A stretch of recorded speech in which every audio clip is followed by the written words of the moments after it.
मोडायचं आहे असं.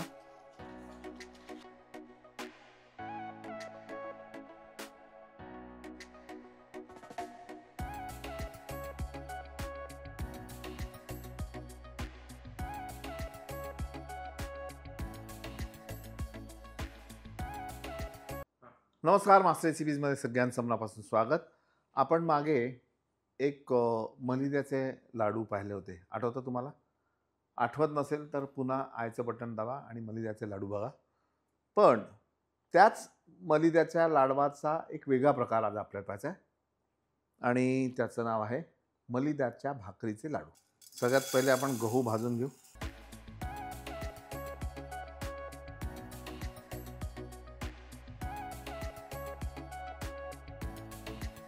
आता बघा, मी गॅस बंद केला आहे आणि नुसती ह्याची जी गरमी आहे त्याच्यावर भाजतोय. तुम्ही बघा तसा हळूहळू ह्या फुटायला लागल्या आहेत, म्हणजे ह्याच्या लाह्या होणं सुरू झालं आहे आणि याला आता आपण थंड करू. आणि हे थंड होत आहे तोपर्यंत याची आपण बुरा साखर बनवू. बुरा साखर म्हणजे काय? साखर वितळवायची, थोडं पाणी घालायचं आणि ती पुन्हा वितळून कोरडी होते. 1 वाटी गहू तर साधारण तेवढीच साखर किंवा जास्त असेल तरी चालेल. आणि साखर ओली होईल इतपत पाणी घालायचं आणि गॅस सुरू करायचा.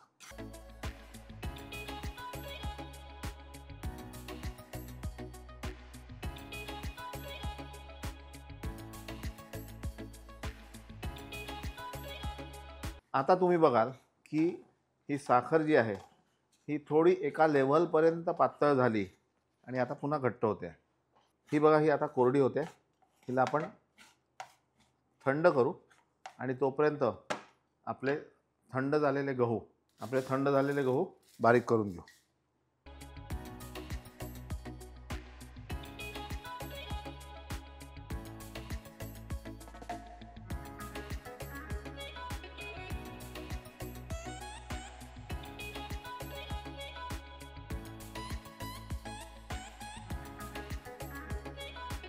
हे आपण रवा बारीक करून घेतलाय. आता ही जी साखर आहे, ही बुरा साखर आपण म्हटली, ही आता खडे झाली साखर, ही आपल्याला बारीक करून घ्यायची आहे. आणि बारीक करताना खूप पिष्टमय नाही, रवाळ. आमच्या परीक्षितने, आमचा जो DOP आहे, त्याने एक मला प्रश्न विचारला की सर, एवी तुम्ही साखर टाकणार आहे, मग तुम्ही गरम करून तिचा बुरा काढून कशाला घातलं? पण गंमत कशी आहे की जेव्हा एखाद्या पदार्थाची चव तुम्हाला बदलायची आहे तर त्यावेळी या सगळ्या प्रक्रिया कामात येतात. म्हणजे ती बुरा साखर म्हणजे साखरेचा पाक करून नंतर त्याला बारीक करून ती बुरा साखर, त्याची चव वेगळी असते. खाताना एक दरदरीतपणा त्याला जाणवतो. हे सगळं कसं समजेल माहिती आहे का तुम्हाला? हे कराल तेव्हा समजेल. म्हणून लाईक करायचं आहे, सबस्क्राईब करायचं आहे आणि शेअरही करायचं आहे. आपण साखर बारीक करून घेऊ.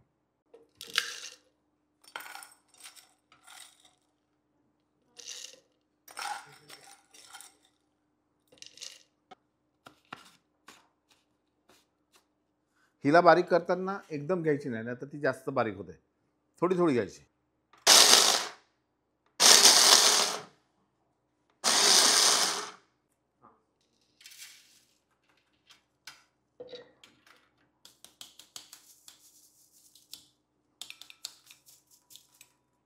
तर आता ही जी जाडसर साखर येते ही आहे बुरा साखर, ही आपल्याला वापरायची आहे. आपला हा जो गहू आपण बारीक करून घेतला, यामध्ये चिमूटभर मीठ आणि याला दुधाने आपल्याला भिजवायचं आहे. जशी आपण भाकरी पोळीसाठी कणिक भिजवतो तसं.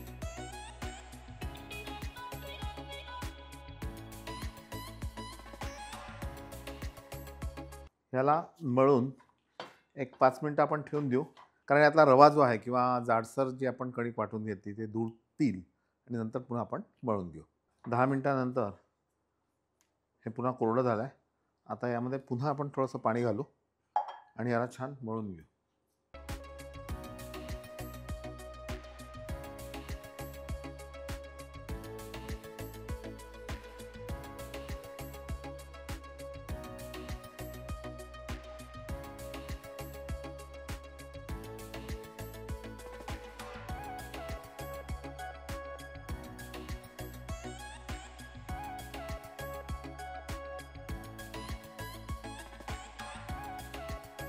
आणि ह्याला लाटण्यापेक्षा असं हाताने थापण्यात जास्त मजा येते. एक तर व्यायामही होतो.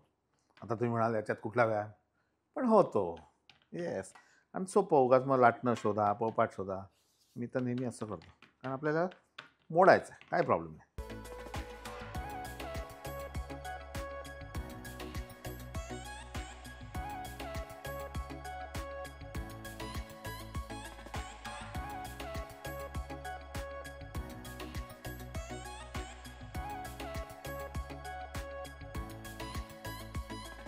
हां. आणि आता या सगळ्या भाकऱ्या तयार झाल्यानंतर काही फुगतात, काही नाही फुगत. चिंता करायची नाही. याला आपल्याला चुरून घ्यायचं आहे, बारीक करायचं आहे. मोडायचं आहे असं.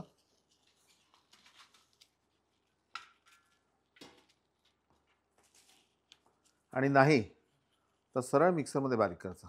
आपण हे थोडंसं मोडून घेऊ आणि नंतर मिक्सरमध्ये बारीक करू.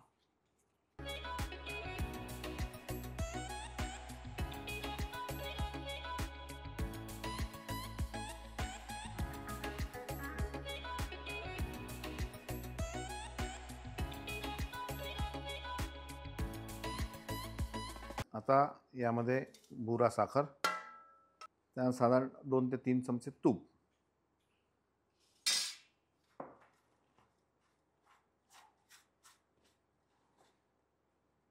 आणि ह्याला एकत्र करायचं. आणि हे एकत्र केल्यानंतर जेव्हा ह्याचे लाडू वळतो तेव्हा असं पाहायचं, समजा हा लाडू असा वळत नसेल तर थोडंसं पाणीचा वापर करू किंवा दुधाचा वापर करू.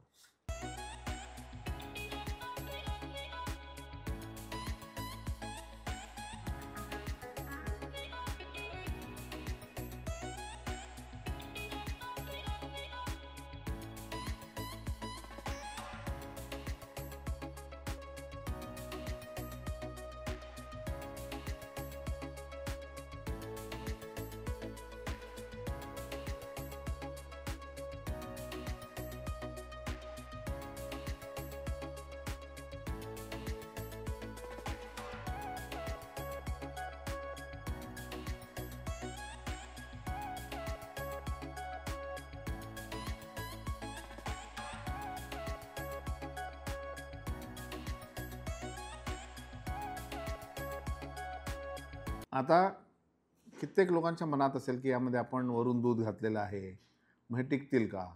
तर हे 2 किंवा 3 दिवसाच्या वर टिकणार नाही. कारण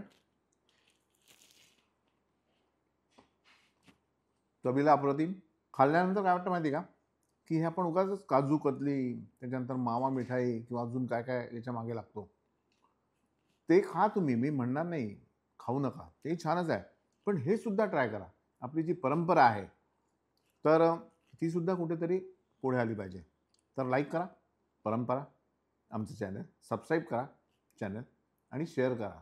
आनंद कराल ना? पाहत राहा मास्टर रेसिपीज.